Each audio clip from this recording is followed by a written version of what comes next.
Welcome back, everybody, to the Duelyst World Championship November Qualifier Day 2. We are now in the second half, going into our second semifinal series, TheToyMaster and PandaJJ. And joining me now, we do have the Duelyst developer, JuvyD, and the Duelyst content creator, Amazingness, Mr. Mega Mogwai. How are you fellows doing since our little break? I'm gonna say my name like, oh. I'm not muted, right? Jesus. I was gonna check that first. How's it going, guys? I'm pumped to be here and pumped to, cast the semifinals and the finals of this, amazing event, actually. I really like seeing, for example, obviously, like, my eyes are on Panda, I gotta say, with that double Vitruvian. Really pumped. Oh, yeah. I'm sure both of you have to be a little happy that made it through with the double Vitruvian here. Now, it is a lot of action. So the ToyMaster is bringing Argion, Cassiva, and Faye. Vath has been banned away. And PandaJJ is bringing Argion, Saj, and Xerix. Cassiva has been banned away here. Don't forget, in chat, we do want to hear your predictions. You can go ahead and get those rolling in Twitch chat with hashtag ToyWin or hashtag PanWin, because we are sharing those results with you throughout the broadcast. Starting off with JuvyD, we know that you have a lot of history with PandaJJ here. And then the ToyMaster is a newcomer as far as the last couple tournaments go. So what insight do you have to offer, especially considering the innovation that's been coming through? Yeah, one thing that I'm surprised to see. So Panda was casted yesterday during the Swiss portion of the tournament, and we saw how dominant his Saj was, or his Vitruvian in general was against Lionar. To bring back a point that Skarzik had brought up in our cast yesterday, is like Lionar loves his units, and he's like, these units work so well for me, but as soon as he goes against them, it's like, oh, wait, I don't have a lot of tools to deal with that. So Dominate Will becomes such a powerful card for Vitruvian in the matchup against Argion, because if you can grab yourself an Iron Cliff, maybe it's been roared a couple times, if you're lucky, a Divine Bond, all of a sudden, like, you basically just win the game. Like, how does Argion deal with that once you steal that? Unless they have like a Sunbloom or maybe a Circle of Life, it becomes very tricky. And even Circle of Life is kind of inefficient depending on where the health of the unit is. So I'm all that to say, I'm surprised to see that Panda's Saj or Xerix hasn't been banned yet. Instead, taking away the Cassiva, the second most popular general in this tournament. So still a strong ban, not necessarily a mistake by ToyMaster, but because every single player is bringing Argion, ToyMaster included, to allow Panda to have two generals that are inherently strong against one of his best, that's a risky call to make by ToyMaster.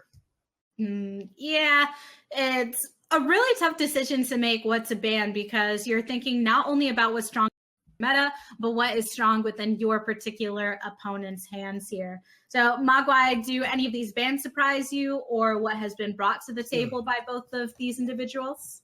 As I said previously, I really like Panda's strategy. I think it's actually really clever, and I think he honestly, when it comes to prep, he's the winner for me. He definitely read the other players really well, predicting them to bring Argion, and they all did. Obviously, not too much of like a far-fetched call, considering it's so prevalent right now and it's so common. But I really like the fact that Panda's the one that, did something about it. And I'm like, you know what?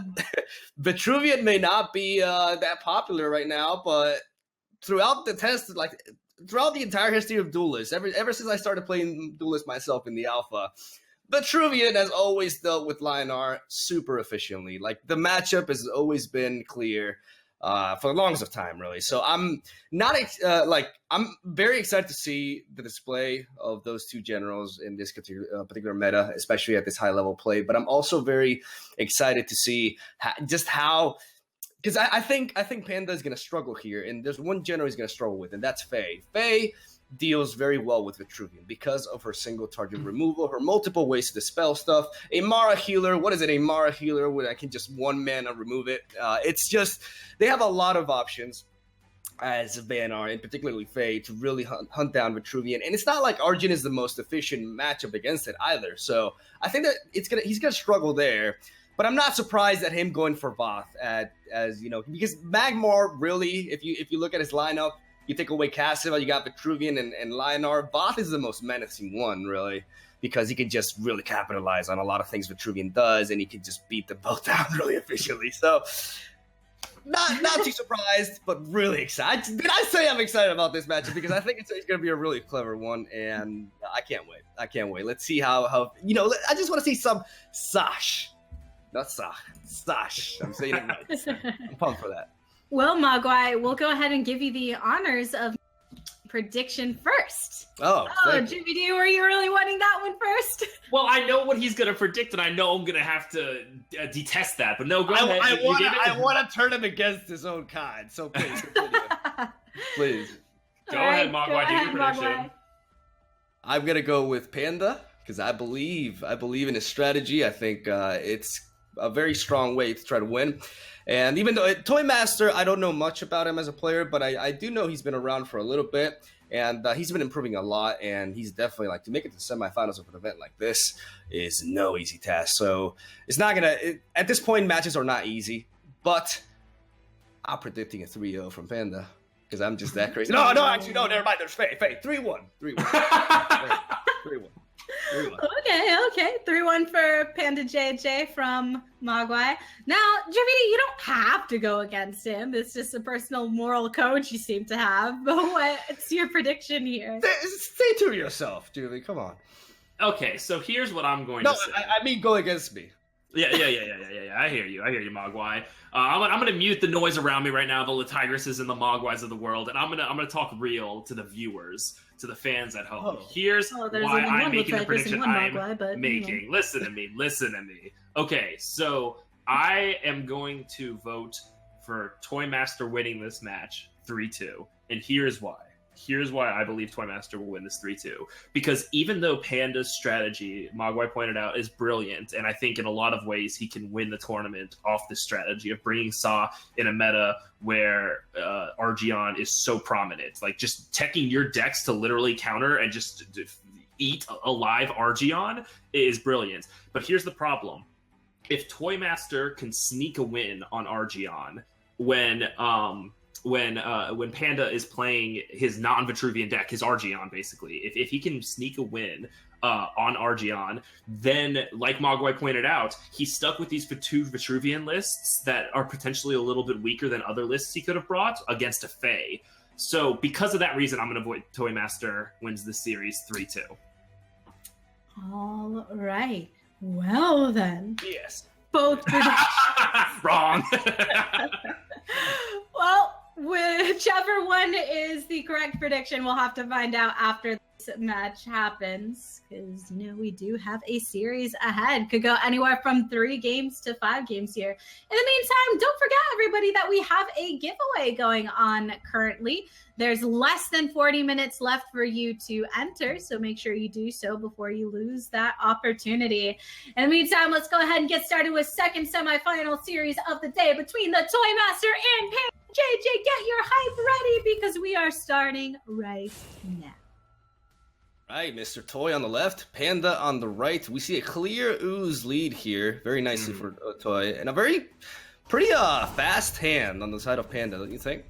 Yeah, absolutely. And we're probably going to see the double 2 drop coming out.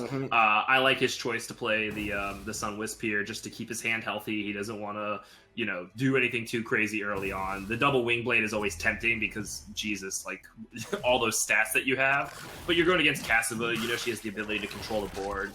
Oh, man. What an unlucky spawn, though, for Panda. He's going to lose that Sun Wisp. He actually had a 30% chance, really, to get that spawn, and he got it, which is very, very nice for him. As he actually develops that Abyssal Crawler in somewhat of an aggressive position, considering it's an Abyssal Crawler. But I like it a lot because regardless of how far away it is, as long as it's not at, he's not going to waste the slow Holy Immolation for that. So he does threaten both Mana Tiles right now, which is very, very nice for him. As we do see the Night Watcher. I'm really liking the Night Watcher in these Lionar lists. It's becoming more and more prevalent, and that excites me more for the new Lionar 4-drop with Force Field that changes your Blood Force Spell into Tempest. I really like that card, actually. Yeah. No, I love the inclusion that we've seen of Night Watcher recently. It looks like ToyMaster is going to opt to just deal with this right away, use one of his demonic lures. He feels comfortable doing that, perhaps because he has that second demonic lure in hand, because something we harp on all the time is demonic lure against Argion is arguably one of your most valuable cards, especially early mid-game, because that's how you deal with provokes. So ToyMaster opting to use it to deal with this Night Watcher simply because he has another one. I really like just this shows how powerful Cassava is at controlling, basically, because he was able to take down a 2/4 with Force Field with the combination of multiple pings. Like, that's really impressive if you think about it. Like, the fact that, with just one card and the Bloodborne spell, he was able to go through that. I don't know. I think it's easy to underestimate, just how much Cassava can do. Because if you play something like a Night Watcher out of the opponent's reach, you don't really imagine your opponent being able to deal with it unless they dispel it. Mm-hmm. So it just goes to show you just how far Cassava can go control-wise, as we are going to see Dancing Blades here. If he does summon the Dancing Blades, he has to combine the attacks of both his General and the Abyssal Crawler, which is, it's a reasonable trade, I feel. Yeah, it's a good trade. It allows him to hold on to the demonic lure for the next provoke, which is essentially how you play Cassava against Argion. It's like, let's keep dealing with your board until I'm ready to blow you up. And we do see she has 4 Shadow Creep spaces generated, the Abyssal Juggernaut in hand, the Spear of Darkness in hand, the Obliterate in hand. Like, ToyMaster, he likes where he's at right now. He's like, I've been able to answer everything. You're eventually going to run out of steam. I'm just dealing with you until I can get to some of my big stuff. And on PandaJJ's side, he isn't panicking yet, but he is thinking, okay, this is going slower than I wanted. I wanted to, or at least I wanted to have a board by now, and I don't. Yeah. So that is worrisome for PandaJJ. What is strong for him, though, is these Lightbenders. These Lightbenders are going to completely shut down the work that Toy has been, putting in for these Shadow Creep tiles, as he's going to be able to easily wipe out the vast majority of them, and he has another one in hand. So I like that Solarius there, because he's already basically curved out into enough mana to just basically drop it whenever, and he's going to be able to refill his hand when he feels like his sources are depleted, basically, as he still has some options, though, despite running on 4 cards. That Holy Malation and that second Lightbender, like, Solarius can wait, but oh man, I think it definitely will wait now, because I think we're definitely seeing a Lightbender right here being developed, because this Juggernaut is a threat. Even though it's only a 5/5, it's only a 6/6. 6/6. Yeah. We're good at math. It's still a threat. Very good. No, absolutely. Very, very clean turn by ToyMaster that we just saw. He does have to be worried here. He has only 12 health and no healing in hand. So he is starting to run a little bit low. But he had that was a very clean turn for him, and he was very confident. We saw that he immediately moved down to attack the Wingblade with his General. No hesitation in this guy right now. He's like, I know my line of play. I'm going for it. So I'm very impressed by how quick ToyMaster was to pull the trigger on that play. Without a doubt, I think the logical play here, one of the options to make, or one of the routes to take here, is to basically attack the Dancing Blades and develop a Lightbender on that area, because you hit both the Shadow Creep tiles there, and you also dispel the Abyssal Juggernaut. And I think we may see just that, or we may just see a Zir. I like this play because it's a more effective WoW, and we see PandaJJ actually draws the second Zir. Pretty nice draw there, certainly. But I like this play better because it is a bit of a risky play, though. Right. There's definitely some answers to this play. And it's maybe what's the word? I mean, you said it. It is a bit unsafe, but the Lightbender, he wouldn't have used all of his mana. His board would have been a lot weaker, and Cassava's done such a great job controlling him up until this point and using a lot of her resources. This might be PandaJJ challenging her, being like, okay, fine, you dealt with like my smaller units early on. I'm going to slap a big one in your face and see if you still have enough resources left to deal with this. And we see the Spectral Revenant. We haven't got to dispel it, because the combination of these two just smack it down. Oh, man. Yeah, and we actually have the predictions in right now. It's at 14% for the ToyMaster and 86% for PandaJJ. So the viewer is really showing out for PandaJJ right now. And see, this Lightbender plays so much stronger because he waited to get the 8 mana so he could... Well, okay, with Holy Immolation... Yeah, I mean, it did work very well against the Abyssal Juggernaut, but it is true that having to waste that Holy Motion without hitting the General just feels so bad, man. Like that positioning, the fact that ToyMaster decided to retreat there 2 spaces was definitely very key for him right here, as we're going to see another Abyssal Scar, probably followed up by the Abyssal Juggernaut and the Healing Mystic. And, you know, that's the power of Cassiva, being able to just bypass, kind of like Voth does himself, bypass that limit that the generals have of 2 health and take down 3 health minions. And by doing so, you develop a board like this, and all of a sudden you get the opponent behind. Panda does have several plays, but the thing is, all the cards in his hand cannot be combined this turn. He has to select one of them and one of them only and play it. And I think Circle of Life is the play you have to make here, unfortunately. You may want to mulligan, but the thing is, you don't want to replace Solarius because you love both those cards. Yeah, exactly. Like that's and Zier is just tremendous at this stage of the game, so it's like it feels bad. It feels really bad. It feels terrible. Yeah, this is a tough play. I agree that Circle of Life is the obvious play, but if Panda just runs away and plays Circle of Life, that would be his entire turn. Granted, all he's leaving on the board is a Healing Mystic, but he's not developing anything of his own. But it looks like that's the exact line of play, and we don't see the mulligan coming through. So PandaJJ feeling really good about his hand. Oh, he draws the second Solar. So I guess he theoretically could have replaced that, but it would have been a risk, and he decided not to opt for that. This restores the 5 health. He has the Zier, so he can expand his health pool, technically. Oh, man. And we see ToyMaster double body blocking here. ToyMaster's hand starting to look kind of weak. That Sunset Paragon's actually a pretty nice draw.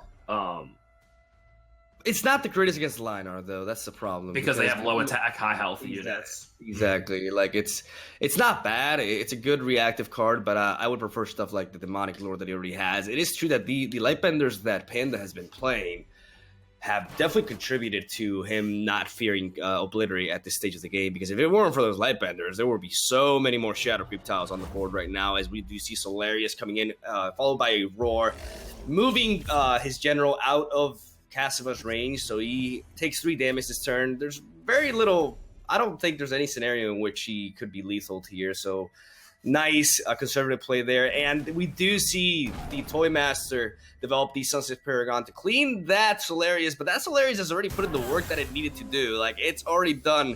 Fun fact, though, Sojourner draws him a card because of Sunset Paragon, in case people are confused by that. As let's see what happens here. I like that Klaxon. I like that Klaxon draw a lot. That Klaxon draw is nice. Yeah. Oh yeah, because we see ToyMaster is basically posting himself up in the corner right now. He's like, I've got a board that I'm pretty proud of right now. I like what I've been able to develop. Unfortunately, we see Panda with once again the Lightbender Holy Immolation combo. That's his go-to combo right now in this game. Clearing no more shadow tiles. These Lightbenders that he says no. He could actually replace Obliterate at this stage. But does he because the Klaxon? Because the Klaxon. Yes, very true.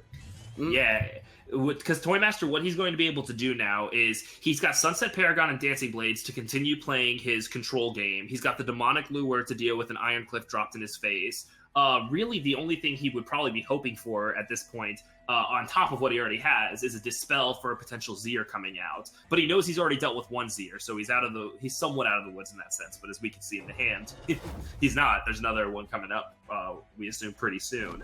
But I love this Klaxon positioning. This allows ToyMaster to remain where he is, not step further back than he needs to, and also plays around Decimate, which we just saw PandaJJ replace into. So had he taken a step back there, he could have potentially lost his unit to Decimate. Oh yeah, without a doubt.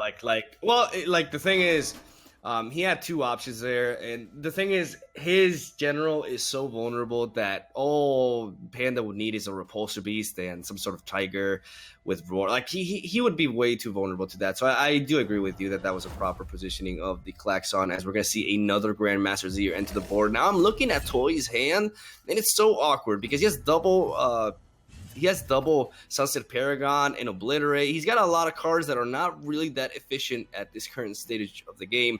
The Sunset Paragon could put in quite some massive work, though. The problem is you can't chain summon it alongside your own Klaxon because you're going to kill it. So it's a bit, did I say it was awkward? Because that's pretty much the term that needs to be applied here, as he just basically needs some sort of 2-drop to chain that Sunset Paragon with. But if he's opting to replace a card here, I don't know. Okay, I thought he was going to replace the Demonic Lure. I was like, what? No, I like this a lot. He's basically, I think what he's trying to do is he's trying to take out or do a lot of damage to the Zero, I know what while he's also doing. taking out the Lightbender. Yeah. I know what he's doing. No, he's going to attack first with Klaxon, and now he's going for the Sunset Paragon. Yeah, very nice. Wow. Yeah, Very this is a great combo by... Setting up lethal for next turn, actually, with the Obliterate. Because Obliterate will work for both. Mm-hmm. Oh, man. Very clever. Very clever. Very nicely done by Toy. Oh, this could be the end. Yeah, okay, so wait, but Panda has Iron Cliff and Martyrdom, so that's 10 points of healing right now. There's 6 Shadow Creep spaces on the board. But he's used Martyrdom here. Okay, so how many are there?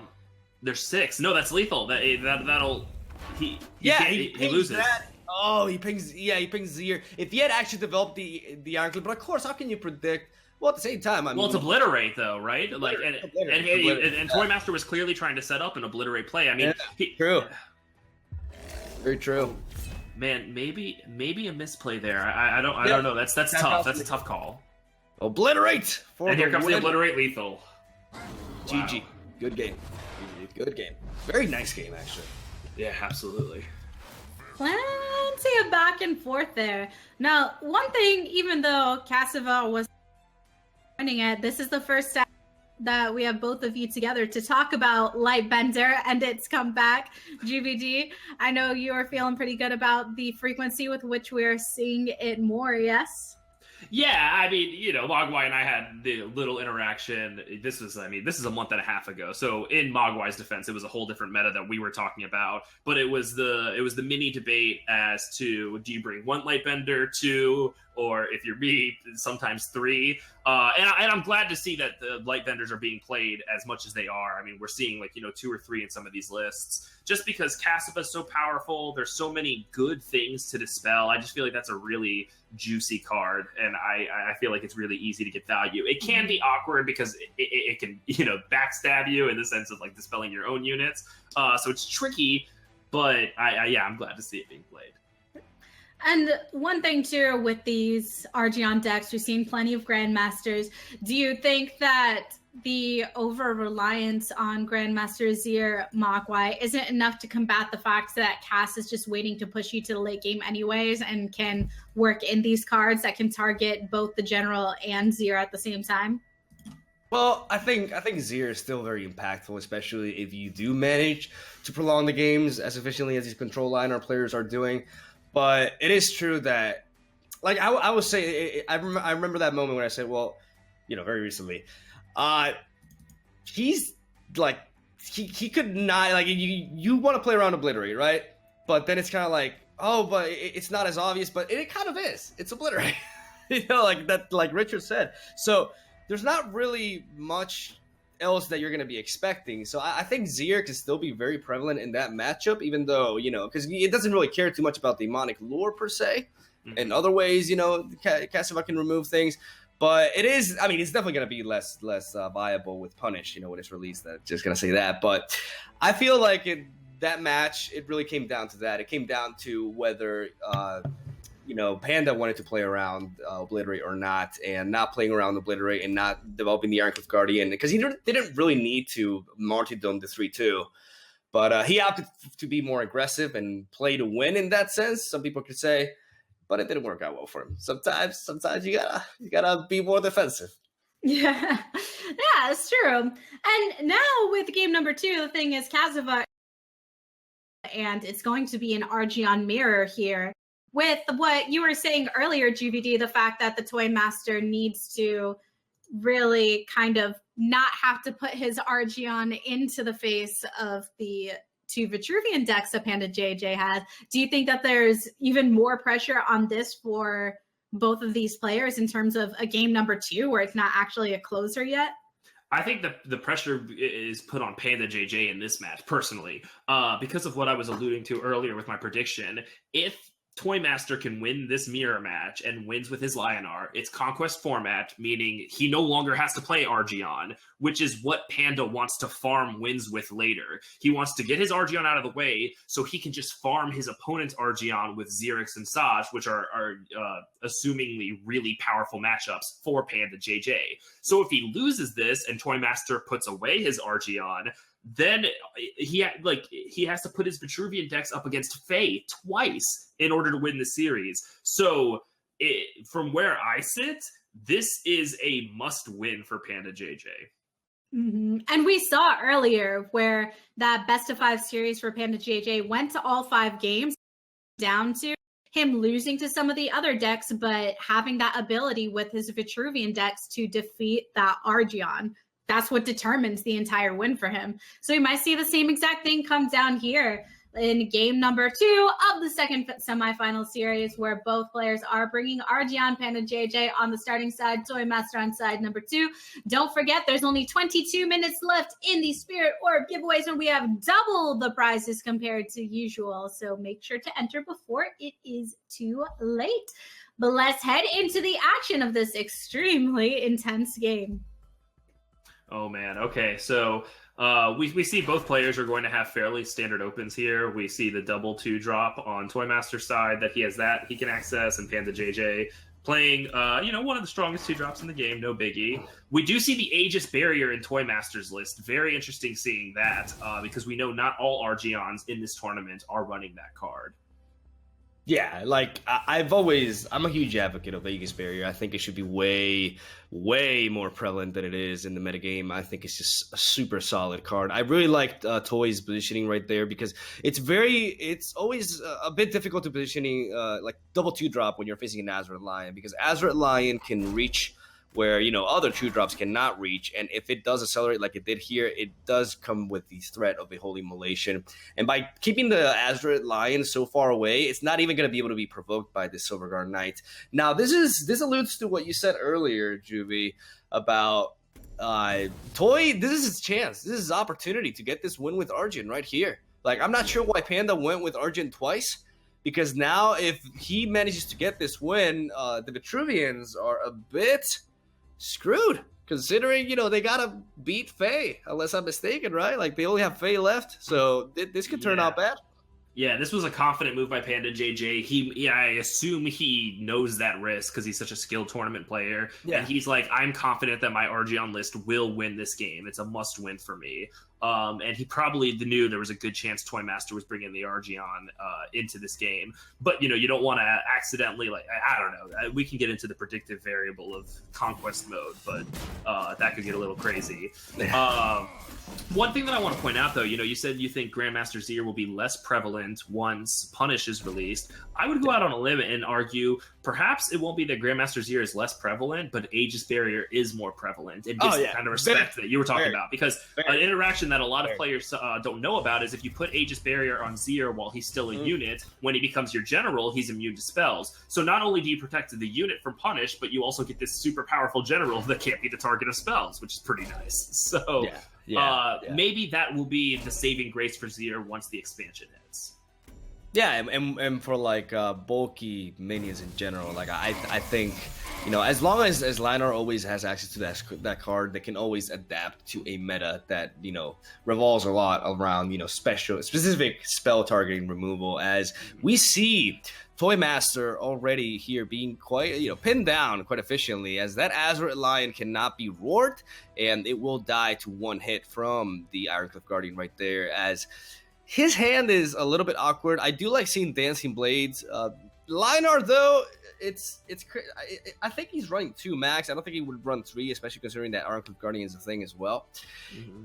It's a bit awkward to have both of them right here, as I think he would wish for a more diverse hand. Looking at the board state, I don't know. He has to work. He's really wanted to get use of that Holy Immolation, but it's not clear. Because he may have to sacrifice the Azure Lion. Yeah, it just wasn't there. The Dancing Blades, I think he was really trying hard to think about other plays. He was like, say it ain't so, I don't want to do this because it's so awkward.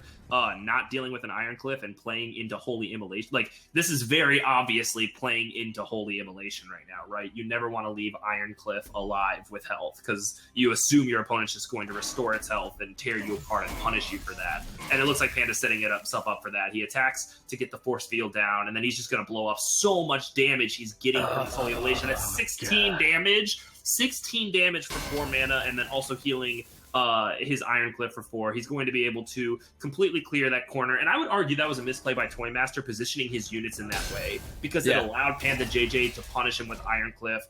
Perhaps a slight lack of foresight on behalf of ToyMaster. I think because I was a bit confused by that play, because the Holy Immolation would have enabled him to take down the Iron Cliff Guardian. Dancing Blades did not, and he just played into Holy Immolation like that. I think while it did hurt to use Holy Immolation in that sense, you never want to leave an Iron Cliff Guardian alive when facing RG. And he's down to 5 health already. Panda is taking vengeance on this man. Like I said, it's a must-win for him. It's a must-win, and ToyMaster right now, he's floundering. He got punished. That Zir is 1 turn too early. He's really wishing there was a mana tile somewhere he could teleport himself to. Yeah, he's gonna have to awkwardly use his Sunbloom. It's going to free him from the grasp of Iron Cliff, allow him to develop his own provoke unit. But that's GG. I'm pretty sure that's GG with the Circle of Life. Yep. That's GG. That's I was saying about the whole Zir. Oh god, he's not gonna be able to play Vitruvian and such, but man, he took this mirror like a champ. Like a champ, man. God. Wow. Very well said. Yeah, if he's gonna march the Iron Cliff in, that's the 5 damage lethal he needs, and that is GG. Well played by PandaJJ. Well played indeed. Almost at a full 25 health there. Sitting there at 23. So, yeah, I mean, we see how he plays this through. And it was a very important matchup for PandaJJ, but he just steamrolled. Would you say, Mogwai, that it was a very turning play when the ToyMaster didn't play around Holy Immolation up in the top right corner? Yeah, I think that. Honestly, I think that turn cost him the game. I think that turn sealed the deal, if you want to put it that way. He had a way to remove that Iron Cliff Guardian. The problem with Iron Cliff Guardian is it's not any sort of regular body, in the sense that it's not like a Silverguard Knight. It's not like a Windbladed Depth. It's got 10 health. And Holy Immolation heals you 4 health. So if you leave that Iron Cliff Guardian, it doesn't matter if you leave it with 1 health. If you leave it on the board, you are taking a risk. And if they have the proper cards, you're gonna feel really bad the following turn. Like, you're gonna get punished. Like, that's what Iron Cliff does. It punishes you. It pressures you. It oppresses you. English. And it punishes you. And we saw that. Like, he opted to go for the Dancing Blades, more like a value play, and preserve that Holy Immolation to deal damage to the opponent and get some more value out of that. But in reality, I think he got beat down a lot faster because of that. And, just goes to show you that with Lionar, you always got to, number 1 priority, clear their board as much as you can. Oh, yeah, for sure. And with the way that turns out, feeling a bit more comfortable knowing that he has 2 decks that are clear counters to Argion here? Say that one more time. I apologize. Do you think PandaJJ is feeling a lot more comfortable being that he has these 2 decks that are clear counters to Argion? Yeah, I mean, this is the exact setup that Panda wants going into this matchup or going into the tournament period. It's the whole reason he brought Saj. This is the world he wants. He wants to get his non-Vitruvian general out of the way. And then we saw in the games that we've already casted of PandaJJ what he's able to do to Argion's. Dominate Will is a terrifying card. So ToyMaster is gotta be a little scared right now. If he's been doing his proper, scouting work and knows the hype around PandaJJ's list right now, he's gotta be scared.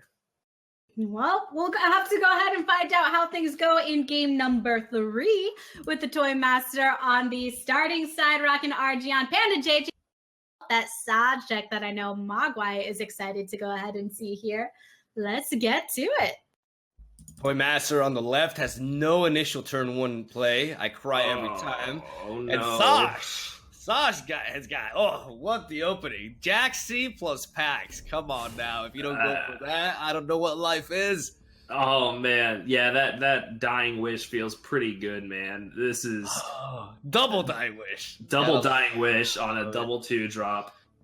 Oh, my God. This opening is... Like, this opening hurts even more when you see, like... you know that you had nothing. Like, an Azra Lion here would help quite a bit, but nope.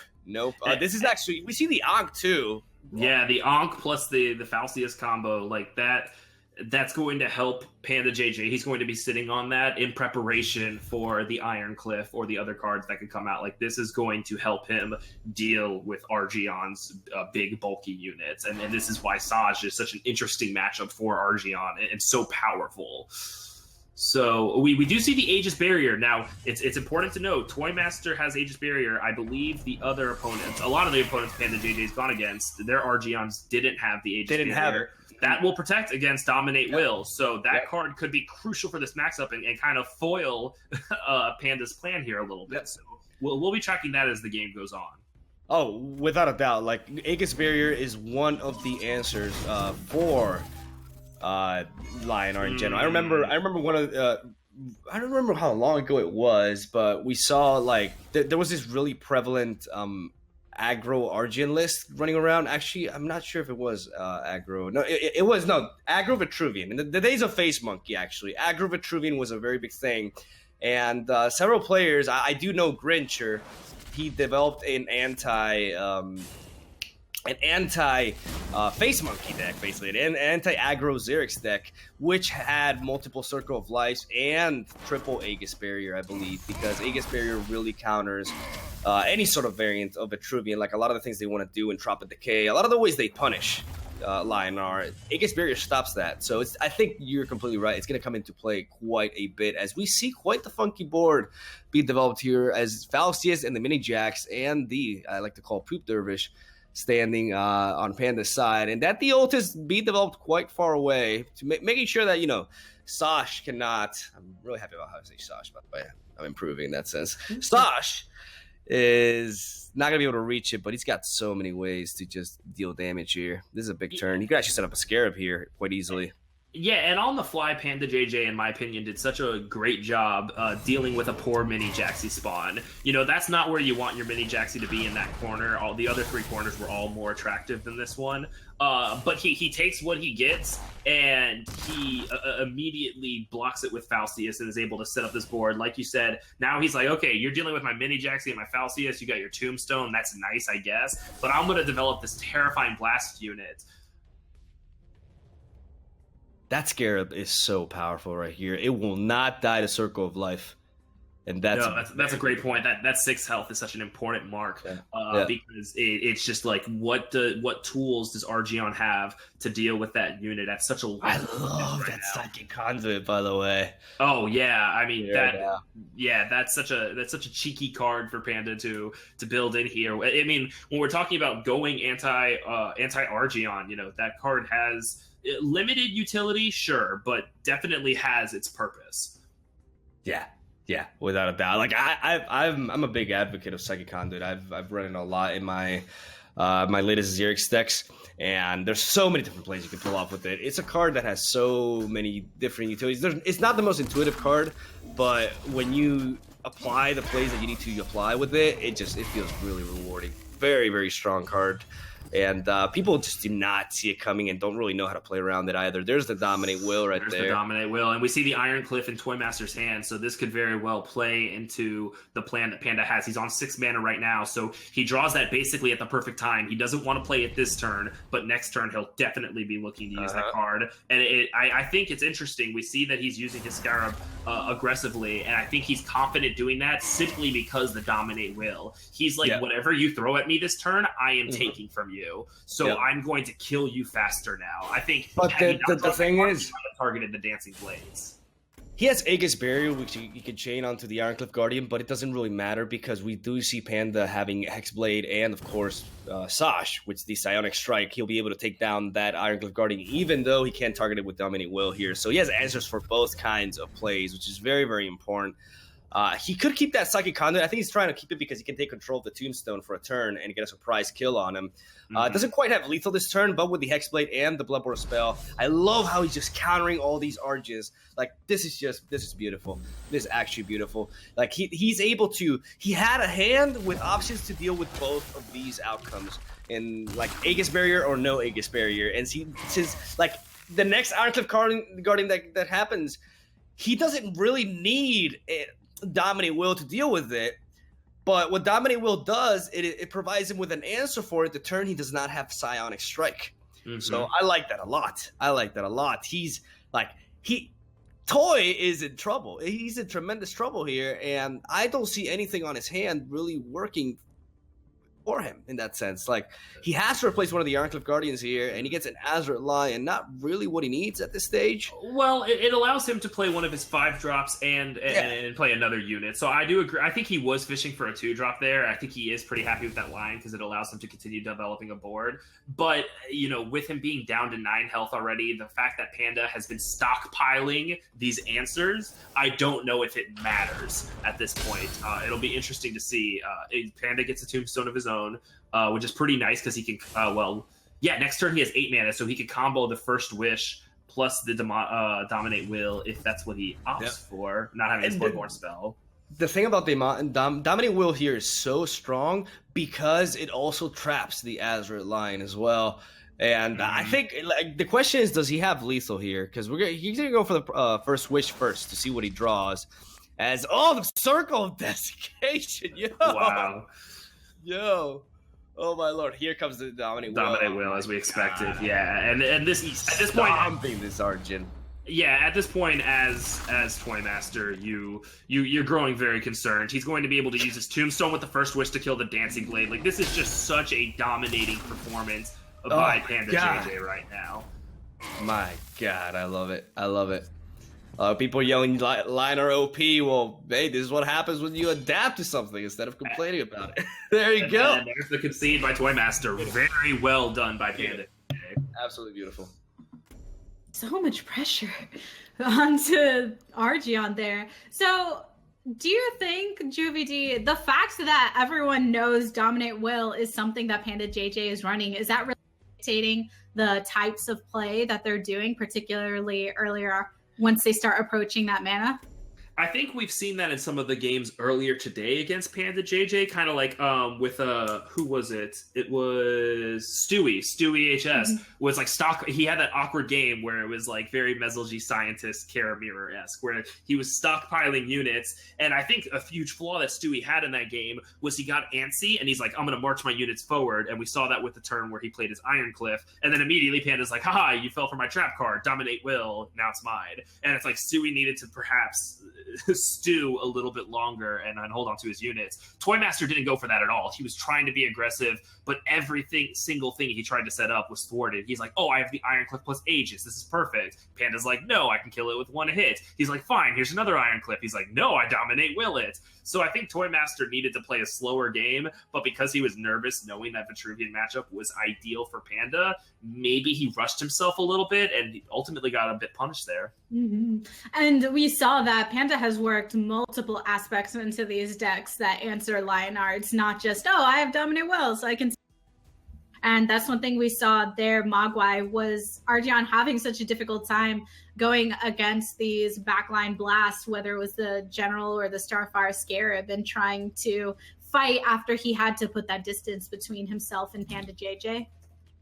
Arjun struggled really hard because he just got completely countered. At the end of the day, that's exactly what happened. It's why I said that I was really looking forward to Panda's games the most, because when we were about to cast this tournament and I was told about his strategy, I was very intrigued because it's so perfect. It's so perfect.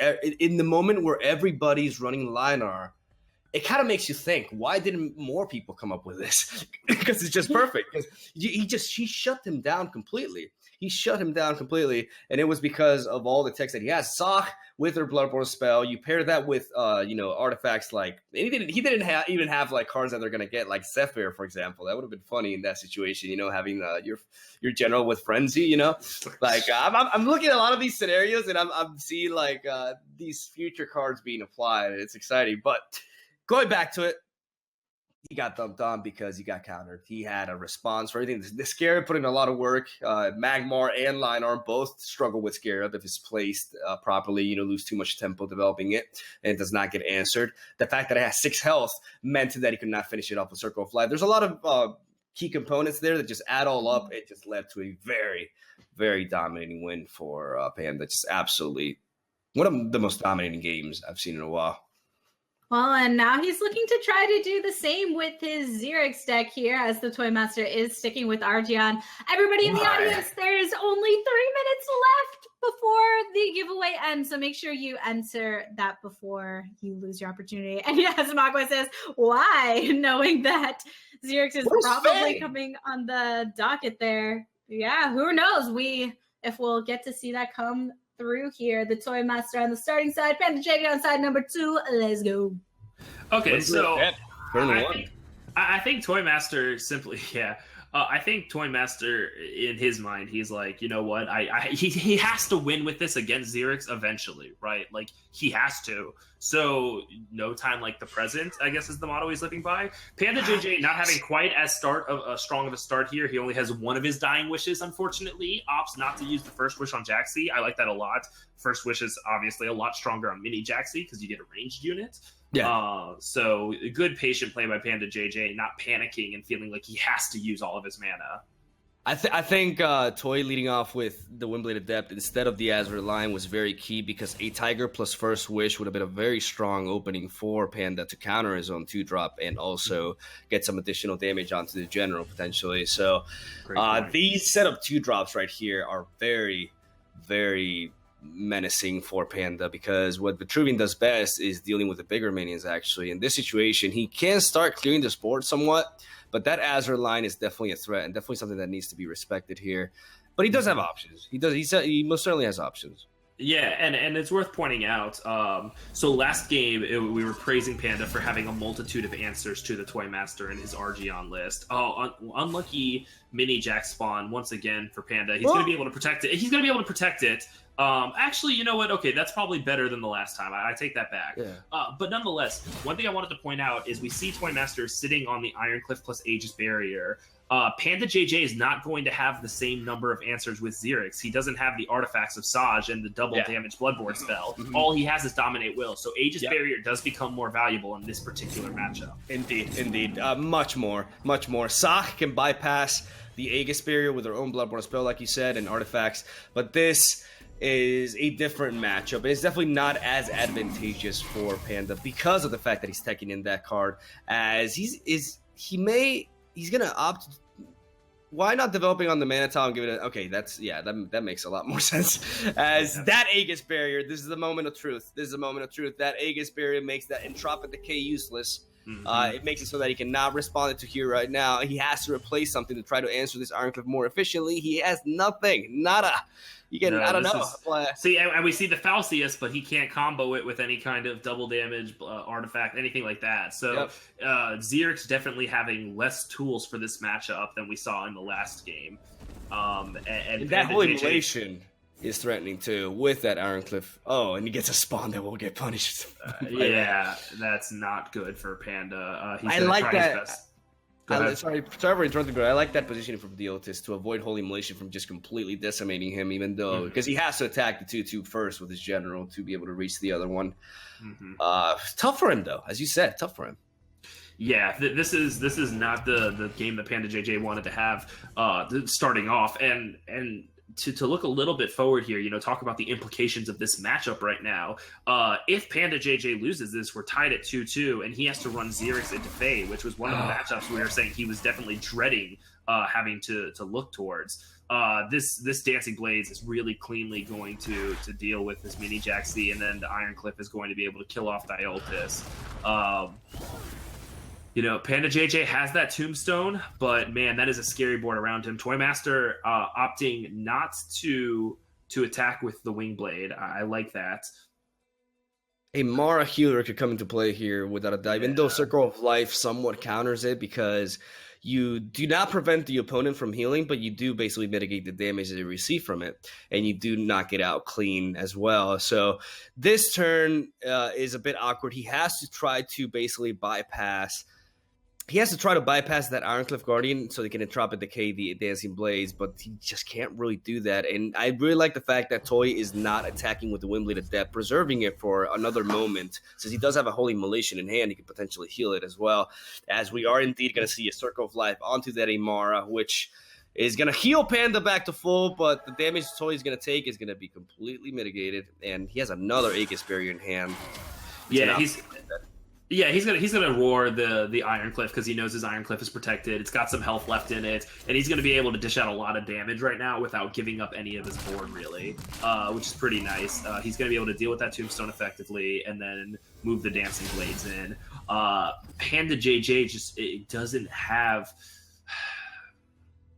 He's lacking answers right now. So okay, that Shroud is good. That Shroud is good because he can actually utilize it on the Ironcliff Guardian, and he can, for example, combine it with because he can clear a good portion of the board, everything except the Ironcliff that would be dispelled if he applies a Shroud on it, and then develops Falcius to eliminate the Dancing Blades, and then he could actually use a Ross's Curse onto the Windblade Adept as well. Mm-hmm. Yeah, I agree. This is actually a pretty clean play by PandaJJ. I like that position of Falcius. It looks like he's actually not opting to use the Ross's Curse. It makes sense. It makes sense. Like the Windblade Adept will translate into more damage, but at the same time, it'll die. It'll die. So I like it preserving the Ross's Curse for when Regalia comes, if Toy is even playing it. This Holy Militia is going to hurt, though. See, this is the problem with the Ironcliff Guardian. Even if you dispel it, oh boy. It still hurts. It still hurts. That's gonna clear 2 units, do 4 damage to the general, heal the Ironcliff up to healthy, and we just see ToyMaster's putting a world of hurt right now on PandaJJ. Going to be able to pin him back down with yet another provoke. He opts to replace the Aegis Barrier, just knowing that he's in such a commanding place right now. He's fishing for damage. He wants to end this next turn, and Panda's going to have to come up with a response right now. Now the cards he has in his hand do allow him to deal with this board. He can get a full clear this turn. But let's see if he's able to do it in a more clean way. Depends on what he draws. He gets another those Entropic Decays are I don't know about replacing that because they're pretty key at stopping other things. But he does replace it to the Pyromancer yet again, a card that I've been liking seeing from him, honestly, as we do see the Entropic Decay there. The thing is, you have to apply Ross's Curse, don't you, my boy? Yep. Yeah, I think that's going to be what we see come out right now. Luckily, or a Tiger. I think he's going to want to keep the Tiger. The Tiger is 1 extra damage out of hand. He maybe was replacing the Entropic Decay to fish for that Dominate Will, knowing that an Aegis Barrier has been played, perhaps hoping that the next big unit that gets slapped down, if he can keep fishing and keep replacing for that Dominate Will, it could turn this game in PandaJJ's favor, since right now things are looking very scary for him, but we see the Aegis Barrier coming back, haunting him. It'll be interesting to see if ToyMaster opts to Aegis Barrier his Silverguard Knight. Obviously a weaker card, but he doesn't want it to be Dominated Will. So yeah, he's going to go ahead and just go for it. He's like, what? He could Divine Bond it right now. He could actually Divine Bond it after he... Oh, no, he develops... I didn't see the other Silverguard Knight in his hand. Me either. Yeah, that was sneaky. I didn't see that either. That was sneaky. That went pretty fast, actually. As he does roar Aegis Barrier, this is actually really... Oh, my... I think no. This is game. There's nothing that Panda can do right now. We do see the Conceit coming out. So, wow. Wowzers. So the ToyMaster got a win against the anti-Archean deck. Hello? Oh, sorry. I had a little technical issue there. Looking at that game, the just got a win against the anti-Argian deck there, right? Yeah, that's a tough loss for PandaJJ, knowing now that if I remember correctly, the series is tied 2-2, so now he has to go into the Fae. Yeah, so with that consideration, Mogwai, you were saying earlier, why didn't ToyMaster bring Faye into it, knowing that he's going into Xerix, and now we have that matchup here? Do you think that's going to be more advantageous for him? Yep, this is why I really got to repeat what Richard said here in the sense that it feels bad, man, because now this is like if I'm in the tournament, right? If I'm Panda and I see my opponent bringing Arjun, I'm like, oh, give me that win, baby, like because it's like you're expecting Faye, right? So he brought Arjun, but he wasn't able to best it. I think what was definitely key there was Aegis Barrier. Aegis Barrier gave him the win, basically. Aegis Barrier made the difference. It made him not be able to clear his board when he needed to, and it gave Toy all the momentum. So hopefully, you Argent players out there, start using Aegis Barrier more, please. It's really good. I promise. I pinky swear. And the Faye is one of the Vitruvian's worst nightmares because of what I said numerous times. Their single target removal, chromatic cold, no obelisk, no packs. Like what you can dispel so many. Dispelling against Vitruvian is so efficient. Aspect of the Fox, Scarab, Imara. What is that? I don't care. Like they have so many different tools, and a lot of the Fays run Jack's True Sight as well, which Vitruvian is one of the factions that struggles with the most. So it's just a very ugly matchup, and it's not an easy one at all, but it's not unwinnable by any means. Like Vitruvian does have certain things that can really pressure Vanar as well, but he has to bypass that dispel and that easy removal, and he has to really replace properly. I think the key for this match, if Panda wants to take this, it's all against him. If he wants to have a shot, he has to replace properly according to the matchup. I don't think he has to keep Imara healers. I don't think there's certain cards that he needs to, replace and not play this match and just focus on other aspects of it, like the more aggressive side of it, I feel. So we'll have to see. Does he replace properly? How do things turn out in game number 5 of the semifinal series? Because this does determine who is going to be facing our Morieri in the finals. And then one of them will then be crowned the Grandmaster to earn a spot in the 2017 Duelyst World Championship.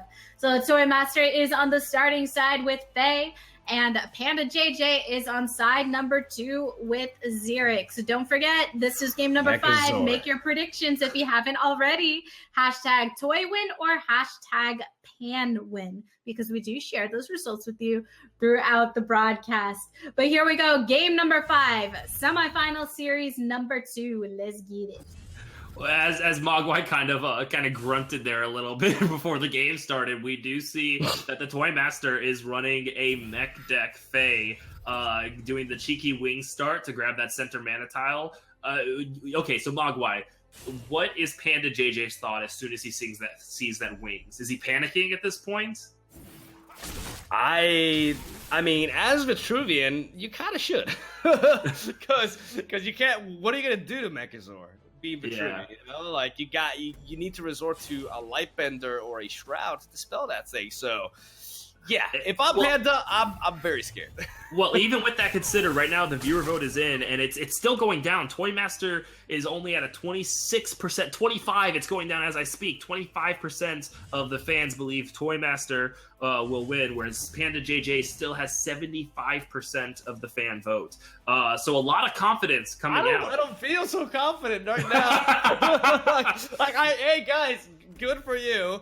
But, oh man, this is going to be tough. Look at how many Mechazor pieces he has in hand already. He's got the complete, oh my lord, this is going to, oh man.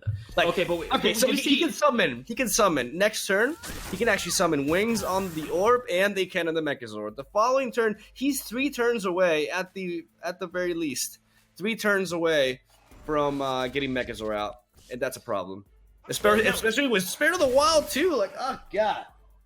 We do see that PandaJJ so far though has been able to establish a decent board and control the pace of this game early on. You're right that there's a lot to be scared of with his hand, but he's going to have to play like a very fast style to take out ToyMaster before Mechazor becomes an issue, because right now we don't see any answers for Mechazor in the hand of PandaJJ. I don't know how many answers are in the deck, actually. Like, this is a very, like, I want to go over this. It's not like I'm not trying to be negative or anything. It's just a very bad matchup, guys. A very bad matchup, because Panda does not have that. Like, I'm telling you, like, his deck has very limited ways of dealing with this threat. Like, it's just a specific matchup that Vitruvian does not like, and it likes it even less when it's Fae, you know? So this is definitely an uphill battle for Panda, but Panda can take this. Panda has to, you know, shock the world, Panda. Shock the world. Take down this Mechazor Fae. Oh, boy, that's a giant to take down, though. As yeah, we do, limited to Canada Mechazor. And we do see that Panda, essentially what Panda's trying to do, for anybody who's maybe confused by this positioning, like, oh, we were just talking about how it has to be a faster game. Why is he running away from ToyMaster? Well, it's simple. When you go against a mech deck, most often you expect them to summon the Mechazor in one of the corners, or as far away from trouble as possible, to avoid the spells and instant removal and all of that other stuff. So what Panda's doing is he's dispersing his units as much as he can, so the whole entire board is accounted for. So no matter where ToyMaster summons this Mechazor, he could potentially Lightbender it or do Shroud it, or whatever it takes. What makes Fae so interesting is Spirit of the Wild, being able to reactivate that Mechazor, and that's why we see Panda putting a lot of his resources on his side of the board to try his best to avoid the Spirit of the Wild Mechazor play. Yeah, I think that's a very, very important point, actually, because knowing how these kind of decks functions, you know that the reason to run Mechazor in Vanar is Spirit of the Wild. So the fact that he's actually positioning himself and be more ready to deal with any sort of like big threat that appears on inside of the field is very, very important, as this Pyromancer can definitely put in a lot of work. He just really needs to be able to answer the ranged minions efficiently, or, you know, worst case scenario, he either provokes that. Yeah, that's gonna get asked by the Fox, though. Oh man, that's what I'm talking about. Like that, the removal Vanar has. Like, Vanar is the one faction that laughs at Imara. It's the one faction that wants you to Imara them, even though, you know, sometimes they don't have that removal, and Imara is very punishing, as it always is. But most of the time they do, and we do see Faust coming in, trading the first blow onto Fae. Sorry. This game, as I think he played into Fae. Yeah.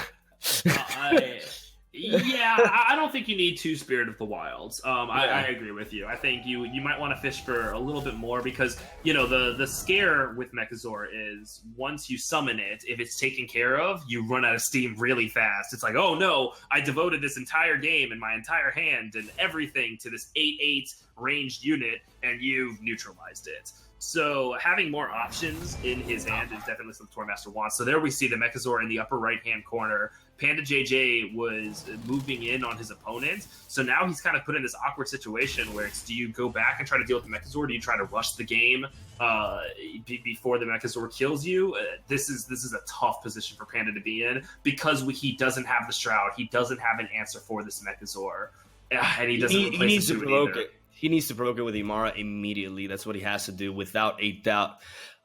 There's no other way, because if he does not do that, he will easily go down next turn, because we do see Spirit of the Wild there. He can combine that with that 16 damage plus 2 from the Canada Mechazor plus Warbird, which I don't believe he has. So he may not be dead next turn, but he needs to provoke this if he wants to stay alive.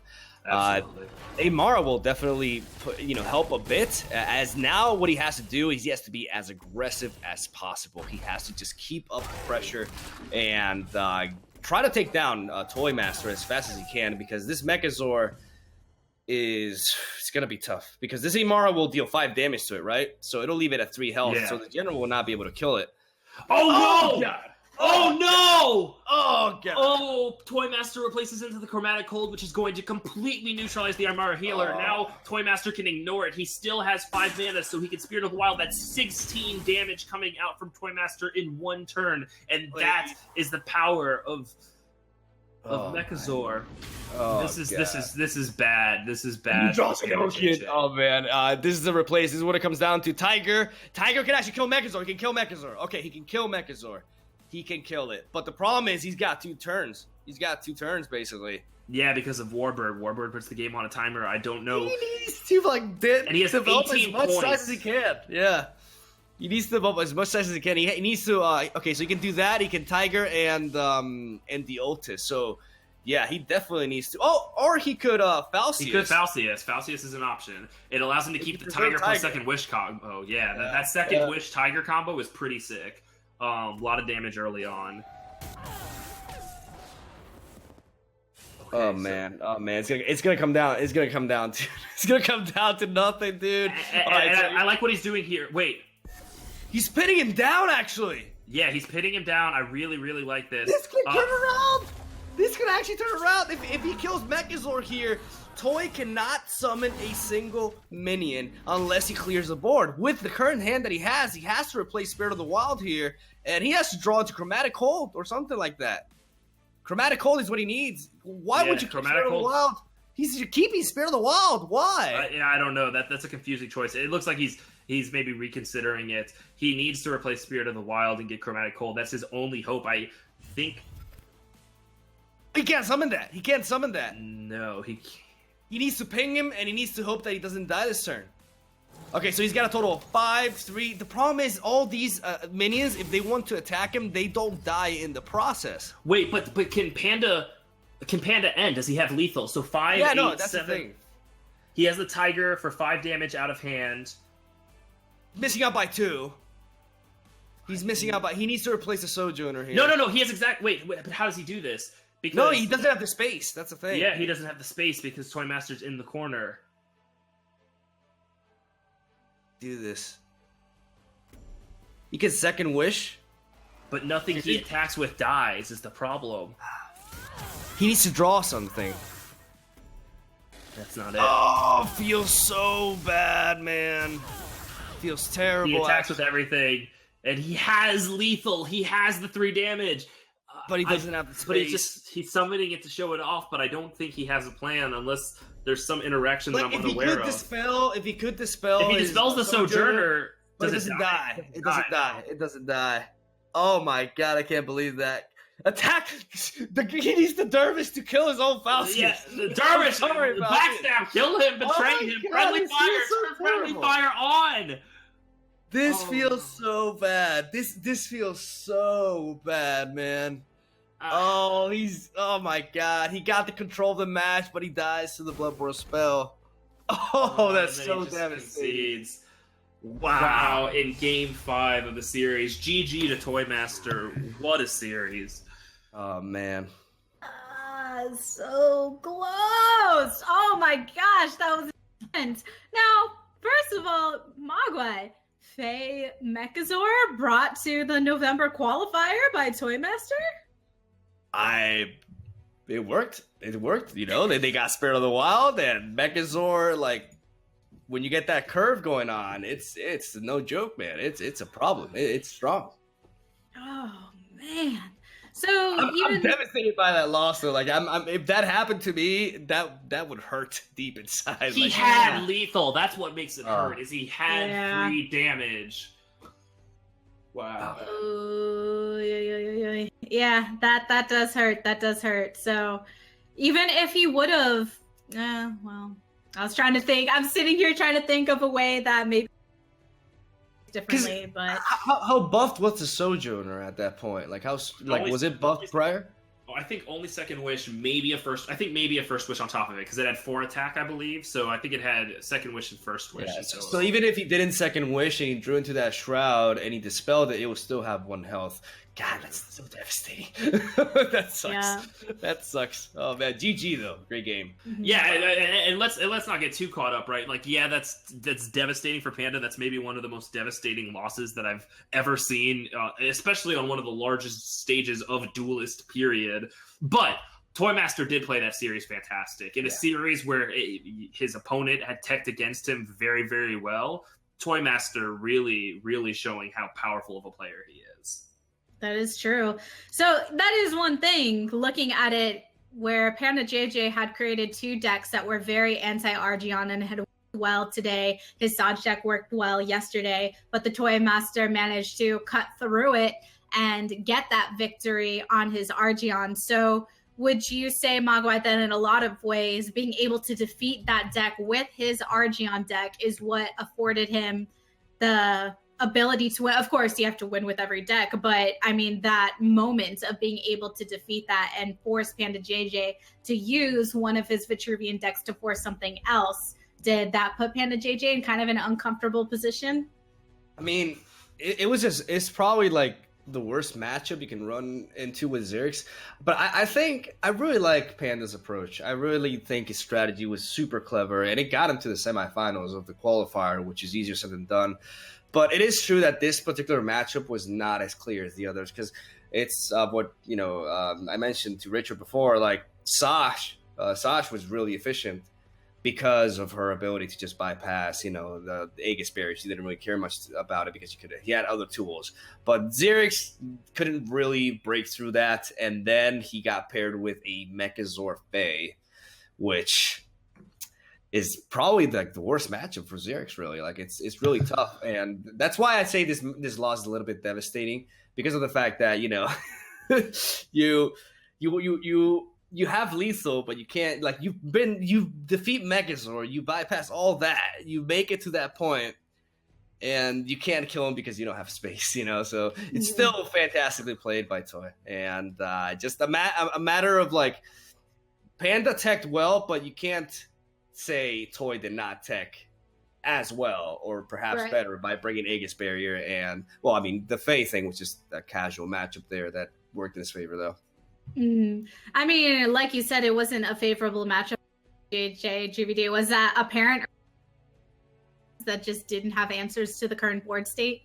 That's a tough question, because I mean, like Mogwai pointed out, like PandaJJ did have answers. Like, really, what that match came down to wasn't. I mean, the matchup kind of put Panda in a tough spot, so certainly that's a factor.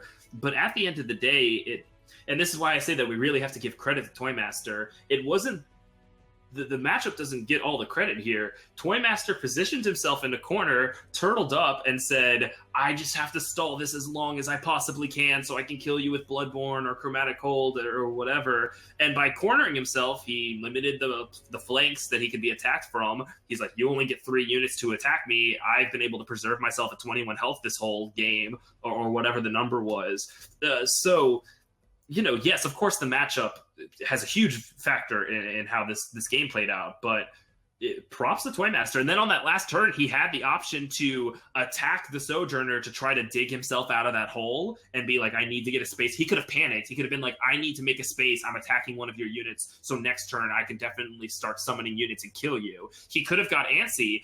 Had he done that, Panda would have had lethal. He would have been able to kill his Sojourner. So yes, of course, the matchup played a factor, but wow, ToyMaster just being clutch and keeping his nerves about him. Really impressive. And the way things played out, GVD, that does mean that you did win the prediction.